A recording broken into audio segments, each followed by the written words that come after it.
we think part of this is to do with the difference in deposition within the different networks in the different diseases. So for example, in multiple system atrophy and Parkinson's disease and Lewy body dementia, it's thought that there's more central deposition, whereas in pure autonomic failure, there is more peripheral deposition.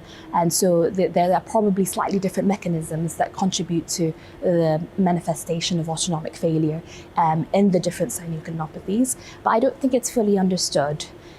When we looked at synuclein in the skin and the deposition of synuclein in the autonomic structures in the skin, we found that this correlated with the markers of cardiovascular autonomic failure that were to do with autonomic control of total peripheral resistance. So for example, it correlated with a degree of blood pressure fall on tilt, the orthostatic intolerance ratio, and the pressure recovery time, which are all markers of adrenergic function related to the control of total peripheral resistance, but they didn't correlate with markers of heart rate variability.